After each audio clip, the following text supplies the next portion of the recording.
Septiembre, el mes de la vuelta al cole y, por desgracia, este año también de los contagios. Padres, profesores y desde el Colegio de Enfermería piden la figura del enfermero escolar para controlar esos casos de coronavirus que van surgiendo en las aulas. Y es que la realidad es que cada día se van cerrando más aulas en los centros de Burgos. Ayer fue el Día Mundial del Alzheimer y hoy nos queremos centrar en cuál es la situación en estos centros de día.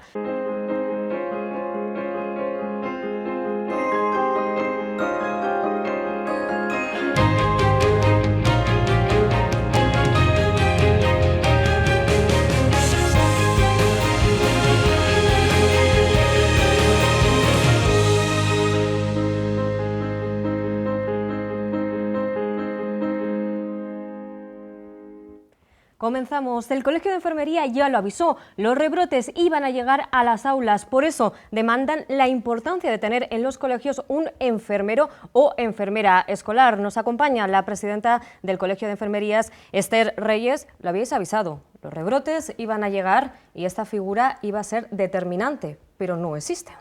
Efectivamente, ya habíamos hablado antes de empezar a los colegios que esta posibilidad existía, que además todos veíamos que podía llegar y que había que organizar el tema y que sin duda la enfermera escolar o la enfermera del colegio iba a ser una pieza clave que no han tenido en cuenta.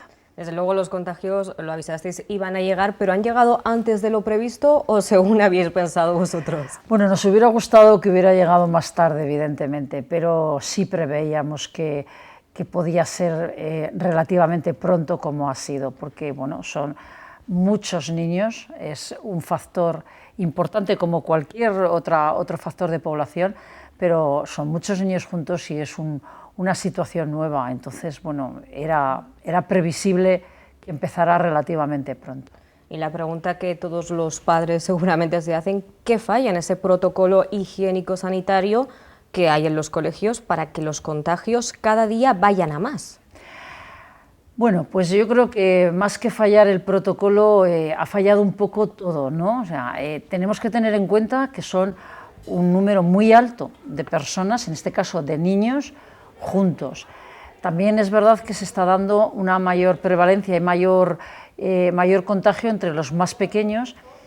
Para los más pequeños recordamos que no es obligatorio el uso de la mascarilla y también la forma de cómo están marcadas las clases, hay un mayor también contacto entre ellos. Estos son factores que influyen mucho, ¿no? Por una parte no tienen mascarilla y es muy difícil controlar a un niño de 3 años o de 4 años para que lleve mascarilla, y por otra parte porque ellos tienen unos hábitos de vida que no les puedes hacer entender, que no se relacionen con su compañero, que no se peguen, que no se besen, que no se acerquen, que no se toquen. Es muy, muy complicado. No puedes tener un grupo, por muy reducido que sea, de niños con un profesor y tratar de evitar constantemente eso. Entonces, todos estos matices hacen que los niños pequeños son los primeros que han empezado y así se está detectando, ¿no? Los primeros contagios han empezado en las aulas de infantil y esto evidentemente está ocasionando muchos más problemas o muchas más daños colaterales, como es el hecho de que aislar a un niño no se le puede dejar solo, no es como aislar a un adulto que se queda en su casa y ya está. El niño conlleva que se tiene que quedar o el padre o la madre con él y que además en el entorno, hasta que no se sepa si está contagiado su familia, también tienen que hacerle pruebas, la PCR concretamente, y esto además hay que hacerlo pronto, cosa que no se está haciendo. Tarda por lo menos un día en obtener esos resultados, separa la vida del escolar, pero también de las familias.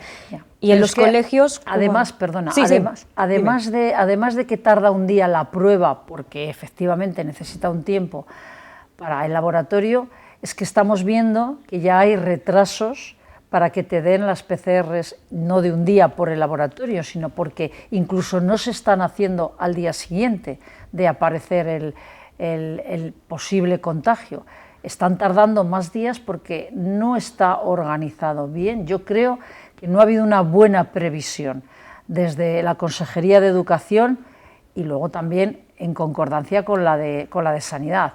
Pero aquí es donde realmente la enfermera hubiera hecho o hace un papel muy importante, porque la enfermera inmediatamente que se produce ese contagio en o ese posible positivo en una clase puede hacer las PCRs a los alumnos. Es decir, Esther, para que nos situemos, en un momento dado en clase un alumno empieza a tener esos síntomas, se les lleva a esa aula de aislamiento que han llamado así. En ese momento, claro, ahora solamente está la figura de ese coordinador COVID, que hablaremos de cuáles son sus funciones, lógicamente limitadas porque no es un personal sanitario, por así decirlo. Claro, en el momento que ese alumno es aislado, la enfermera ya podría realizar la prueba PCR. Claro, claro. Y ahora lo que están haciendo es, en el momento que hay un síntoma, la inmediata es derivarlo al centro de salud. Y ahí es donde estamos congestionando la atención primaria, porque, vale, el alumno posible positivo es cierto que necesita una atención inmediata, pero todo el entorno, que es el que tiene que hacerse el rastreo y darle pautas. Aparte que hay otro tema también que se nos olvida. Cuando un niño se le aísla y se avisa a los padres del resto de los niños de la clase, las familias se ponen nerviosas, muchas familias no tienen suficiente información y necesitan tener respuestas a algunas de sus inquietudes. ¿Y qué hago? ¿Qué no hago? Tengo un niño no sé cómo, tengo otro niño que a lo mejor tiene una patología. Surgen muchas dudas y a quién acudir. Y es muy difícil porque sí, le dicen, vaya a su centro de salud, pero es que todos estamos viendo cómo está atención primaria, que está ya saturada, entonces ya no se puede saturar más. Esto es un añadido que realmente es muy complicado y hay que intentar cortar el problema en fases anteriores, en concreto en el tema de educación y en el tema del colegio y de la escuela. Ahí habría que poner como una especie de muro de contención, ¿no?, para que no sature más primaria. ¿Cómo? Pues una de las posibilidades es con la enfermera escolar. Haría una cantidad de funciones tremendas que no congestionaría tanto la atención primaria. Esas familias, esos niños, esos profesores, todo eso, todas las dudas que le van a consultar a la enfermera de atención primaria sería, o al médico, como bien has dicho, Esther, un primer muro para decir, vale, aquí empezamos, empezamos a resolver también dudas, y a poner los límites. Claro, y damos tranquilidad, que muchas veces lo que se necesita es tranquilidad, ¿no? A ver, los temas importantes son importantes, pero en una situación como de este tipo, donde hay un niño y otros 15 o 20 más de su clase, pues son 15 o 20 familias, multiplica padre y madre, depende de la inquietud que tenga, y todo eso es una forma de saturar nuestro sistema de salud. Claro, ahora la realidad es que en los colegios está la figura del coordinador COVID. Pero que puede hacer muy poco. ¿Qué puede hacer el coordinador COVID? Muy poco. Al final lo que hace el coordinador COVID es llamar al centro de salud, no puede hacer otra cosa. Porque no puede tomar decisiones sanitarias, no tiene conocimientos suficientes para tomar decisiones sanitarias. Y cuando le pregunte a algún familiar, ¿qué le va a decir? ¿Qué le va a decir si la madre de un niño de la clase le pregunta, oye, que tengo otro niño que tiene un problema de asma, ¿qué hago? ¿Qué le va a decir el coordinador del COVID? Llama a tu centro de salud, yo no sé lo que le puedes hacer a tu otro niño, o no sé si realmente ha estado tiempo suficiente con él. Bueno, 1000 dudas que le pueden surgir y que la primera persona que le tiene que dar esa información es un personal sanitario. En este caso podría ser la enfermera perfectamente. En cuanto a la situación que tenemos en Burgos de enfermeras, ¿cuál es realmente la situación? Porque desde la Junta se dice que son necesarias más, pero ¿cuál es la realidad? Se necesitan bastantes más enfermeras, eso es cierto, y la propia consejera ya está diciendo que efectivamente quiere contratar más. La situación es que las bolsas están ya totalmente a cero, las bolsas de trabajo, las bolsas donde se inscriben las enfermeras para trabajar, están todas ya a cero, se ha llamado ya a todo el mundo, y está siendo complicado encontrar enfermeras en Castilla y León. Pero claro, es que también tenemos que preguntarnos por qué. Exactamente, ¿qué es lo que ocurre en Castilla y León? Claro, ¿por qué en Castilla y León hay tanto problema y en otras comunidades limítrofes no? Pues muy sencillo, porque las condiciones laborales de las enfermeras de Castilla y León son peores que las de las autonomías limítrofes. Entonces, una enfermera que esté viviendo en Burgos, le resulta fácil trabajar en el País Vasco y ganar bastante más dinero y tener mejor contrato y tener mejores horarios que una enfermera de aquí, o Cantabria, o Asturias, o por ejemplo Madrid, que Segovia, Ávila están muy cerca de Madrid. Entonces en nuestra comunidad autónoma tenemos varias comunidades que tienen mejores condiciones laborales.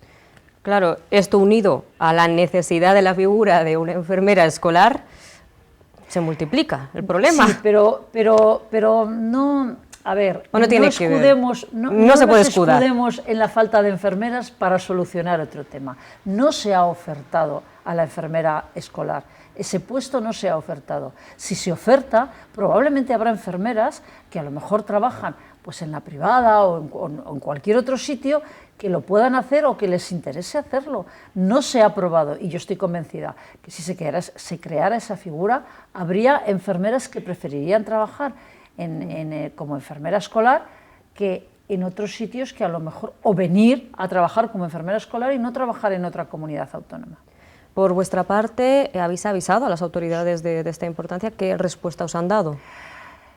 Esto es, estamos viviendo una situación tan límite y tan difícil y tan nueva que la propia administración te dice que ellos hacen lo que pueden, pero que no tienen capacidad, o que yo no sé, supongo que no hay suficiente coordinación, o no lo sé, no sé cuál es el problema. El problema es que los profesionales de enfermería y en general los sanitarios estamos sufriendo unas consecuencias de, yo creo que una falta de organización del propio Sistema Nacional de Salud, ya no solo de nuestra propia consejería. Creo que tenemos un Sistema Nacional de Salud amplio, que ahí también entran clínicas privadas y entran todo, y hay cosas que se pueden reforzar o se pueden ayudar, pero eso sí, con las mismas condiciones que lo que es una sanidad pública. No puedes pretender encima privatizar algo o llevar a la privada algo si no eres capaz de hacerlo en las mismas condiciones. Esther Reyes, muchísimas gracias por haber estado con nosotros en Cita Previa. Esperemos que esa petición del enfermero escolar tenga éxito. Yo espero que también que las autoridades entiendan que es una figura muy importante, que les va a ayudar, que no va a ser un gasto además de, todo lo contrario, va a ayudar a que atención primaria no tenga tanta congestión y no va a ser un gasto añadido. Muchísimas gracias, Esther. Ayer fue el Día Mundial del Alzheimer. No se pudieron hacer esos actos conmemorativos debido a la pandemia, pero la situación preocupa y mucho en los centros de día, porque claro, la reducción del aforo hace que muchos pacientes no puedan acudir a estos centros, pero la realidad es que 60 familias en Burgos siguen esperando una plaza. Para cumplir con la normativa, el Centro de Día de Alzheimer ha tenido que reducir a la mitad su ocupación de usuarios. Ahora atienden a 30 pacientes, pero siguen con la misma plantilla. Desde la asociación aseguran que esta situación económicamente está siendo muy complicada y no saben los meses que podrán seguir manteniendo abierto el centro. Además, hay 60 familias esperando optar a una plaza. Los ingresos son muy bajos y los gastos siguen siendo los mismos. Entonces sí que es una situación en la que podemos aguantar unos meses, pero si esta situación se mantiene, pues tendremos que ver si tenemos que pensar en cerrar. Un espacio esencial para los pacientes, ya que trabajan con ellos sus capacidades físicas y cognitivas, y estas mejoran la calidad de vida de esta enfermedad neurodegenerativa. Porque la enfermedad ha avanzado, han aparecido en algunos casos también alteraciones de conducta que hacen más difícil la convivencia, y las familias han necesitado una ayuda más continua y han tenido que buscar una residencia. Han retomado otra vez la actividad, sí que observamos que vuelven a recuperar parte de la capacidad, porque sí que durante el tiempo que han estado en casa confinados y que hemos estado cerrados, sí que hemos notado un incremento de este deterioro. Esta semana la asociación recordaría a los afectados y sus familiares con actos y conferencias, pero la pandemia ha hecho que no puedan conmemorar su Día Mundial.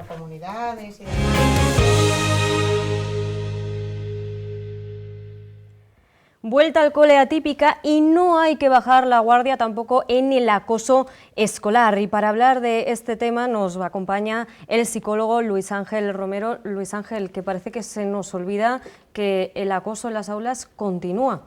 Hola Sandra, sí, parece que continúa, es un fenómeno que desgraciadamente lleva ahí tiempo y que, bueno, somos seres humanos, las relaciones siempre son complicadas y, bueno, y hay muchos factores que podrían llegar a explicarlo, ¿no? Claro, porque parece que durante la pandemia, con el confinamiento, se ha borrado un poquito ese problema, pero la realidad es que pasa de ser presencial, por así decir, a ser online. Bueno, vamos a ver.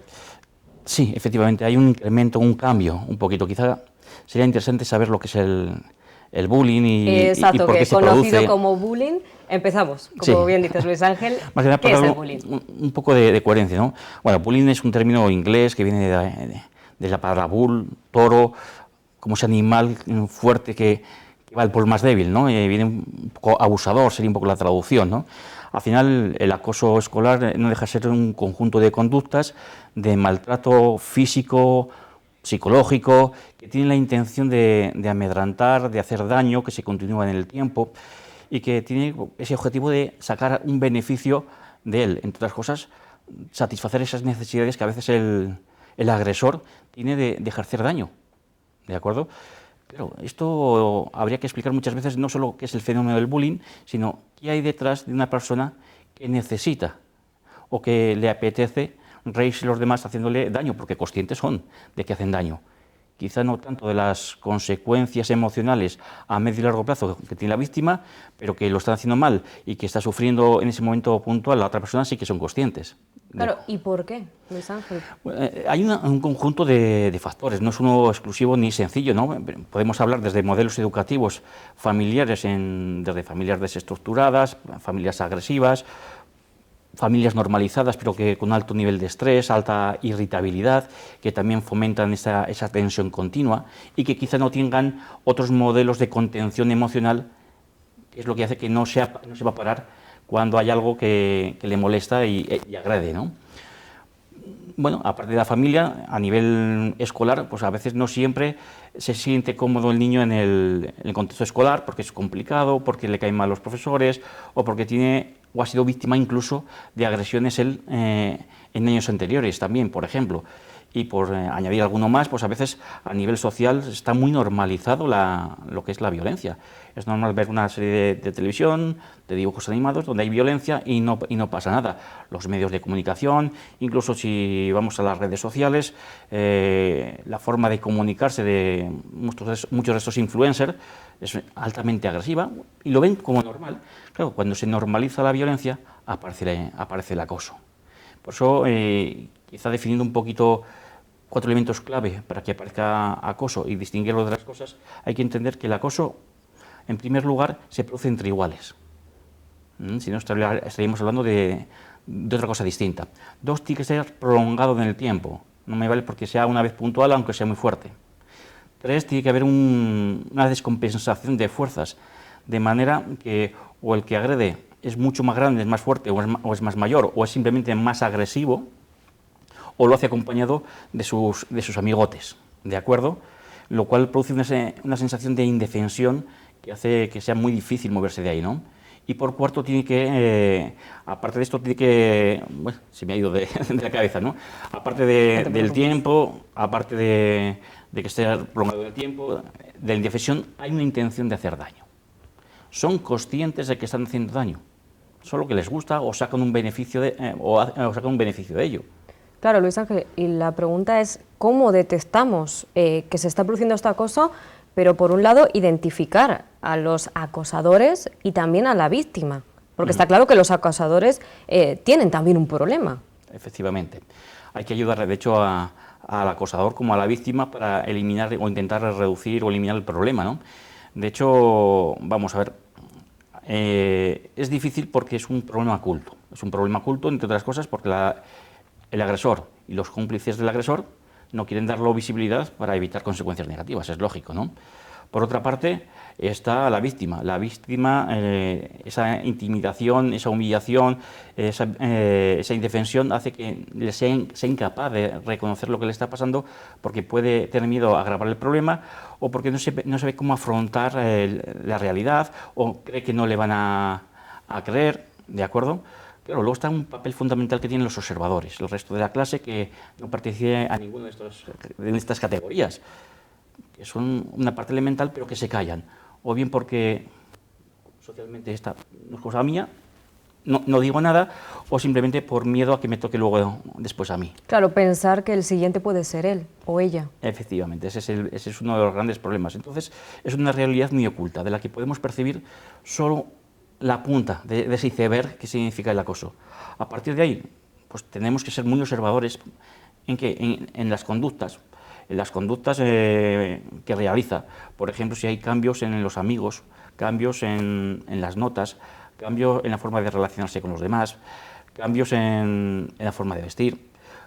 Hombre, si ya nota la campana y dice no quiero ir los lunes al colegio, pues ya es un aviso mucho más fácil, ¿no? Pero incluso hay que fijarse en la comunicación verbal y no verbal. Suelen ser niños que miran hacia abajo, que casi no ven la luz porque están siempre mirando, como intentando... Pasar desapercibidos. Esa es la realidad, efectivamente. Incluso cambios en las rutinas. Hay niños que de repente salen el último de clase y entran en los primeros, para evitar siempre el máximo tiempo de estar en contacto con sus agresores, o no quieren salir a la pizarra por miedo a que les ninguneen o que se rían de ellos, o simplemente se quedan cerca del profesor para evitar. Pero esas cosas que pueden estar normalizadas, estar cerca del profesor está normalizado, pero es un indicador suficiente para ir pensando, investigando. A veces sabemos que en los baños hay pintadas, pues el profesor que es un poco espabilado pues se da un visionado. Son pequeños detalles, pero que al final destapan el problema. Eso es. Y claro, ¿y cómo ayudar a la víctima, claro, sin que se sienta de alguna forma invadido o que incluso pueda sentir más miedo por decir, ahora ya el problema está sobre la mesa, el acosador sabe que le he señalado? Correcto. Bueno, hay tres cosas que hay que hacer siempre, ¿no? La de acoger, es decir, cuando detectamos a alguien que es víctima de un acoso, hay que hacerle hablar, hay que escucharle, no hay que juzgarle, no hay que decirle más que sacarle, hacer que verbalice lo que está pasando, lo que está sucediendo, el cómo vive, el cómo lo siente. Después hay que acogerle, después de acogerle hay que acompañarle, es decir, no voy a hacer nada por ti, yo te voy a acompañar en todo lo que hagas, ¿tú qué crees que debes hacer? ¿Vale? Y después de ese acogimiento pues hay que actuar, que es ponernos en contacto con el centro escolar, con el resto, o con el agresor. Bueno, pero quizás esto es una parte cuando ya está detectado. Lo realmente importante no es atender tanto a la víctima cuando es víctima, obviamente es totalmente necesario e imprescindible, sino prevenir. Yo creo que la clave está en la prevención. ¿Y cómo prevenimos, no? Claro, ¿cómo prevenimos? Porque luego está la segunda parte de este triste capítulo, que es el ciberbullying. Sí, no. El acoso por redes sociales, es decir, que es que encima el campo de batalla se hace más grande. Correcto. La prevención se basa en el desarrollo emocional, es decir, tenemos que buscar el desarrollo emocional desde que son pequeños y guiados por especialistas, preferiblemente por psicólogos, ¿no? Donde busquen el desarrollo de la percepción de las emociones, de la comprensión de sus emociones y de la regulación de sus emociones y de la de los demás. Por tanto, ahí el desarrollo de la empatía y el desarrollo emocional es importante. Eso va a permitir que si tengo un problema no quiera agredir a otros y también ser víctima, cuando soy víctima, saber que eso no es para mí, que no soy yo el responsable, que es el otro el responsable y por tanto decir y ponerme y explicar lo que me está pasando. Bueno, esto es una medida. ¿Qué más medidas? Hombre, yo creo que hay proyectos y programas para educación que consisten en hacer talleres con alumnos desde quinto o sexto de primaria, que es donde hay una mayor eclosión del acoso físico, sobre todo, ¿verdad? Y con padres y con tutores, esos talleres que ayuden a reconocer los indicadores, por una parte, y saber qué cosas puntuales hay que hacer en cada uno de estos casos. Incluso hay talleres emocionales que ayudan a los agresores a sentirse como víctimas para que reconozcan lo que está viviendo la otra parte. En cuanto son capaces de vivir lo que el otro vive, habitualmente pegan el cambio. ¿Qué ocurre? Que si no señalo a nadie con el dedo, simplemente el que es agresor, sin ser identificado como agresor, es capaz de vivir empáticamente esa situación, cambia. Y esa prevención es una intervención realmente primaria. Claro. Y si no, obviamente pues tenemos que ir a la parte más clínica cuando ya ha habido un acoso, cuando ya hay una serie de secuelas. Y ahí es donde hay que intentar no llegar a toda costa porque, lógicamente, tiene unas consecuencias para la persona que lo sufre. Correcto, eso es. Las consecuencias son importantes, desde trastornos de estrés postraumático, trastornos de ansiedad, insomnio, y en el último caso incluso intentos o no intentos autolíticos, ¿no? de suicidio. Entendemos que hay mucho que hacer antes de llegar a ese punto. Obviamente, como decías al principio de la entrevista, ocurre que ahora un poco está cambiando. Desde la parte física vamos a la parte un poquito, con el confinamiento, a la parte del ciberbullying.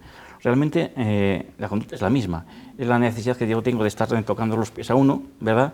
Y lo mismo, pero verdad, Luis claro. Ángel, lo que hacemos es, por desgracia, cambiar ese escenario. Quizá ya que estás, perdona que te interrumpa un Sí. segundito, estás muy atento a las redes sociales, hay que dar una educación digital, saber qué información damos en los perfiles, que esa información que ponemos no desaparece en el momento que la compartimos. Hay que estar muy atentos desde casa a que esas situaciones se pueden estar viviendo y que, claro, al estar dentro de casa, los únicos observadores reales son los padres, claro. Claro, por eso el educarles digitalmente, el hablar con ellos de los medios, de lo que están viviendo y estar atento a los cambios de humor es fundamental. Luis Ángel Romero, psicólogo, muchísimas gracias por haber estado con nosotros. Muchas gracias a ti, Sandra. Gracias a ustedes por acompañarnos en este primer cita previa de la temporada. Ya saben que les esperamos el próximo martes a las 4 de la tarde.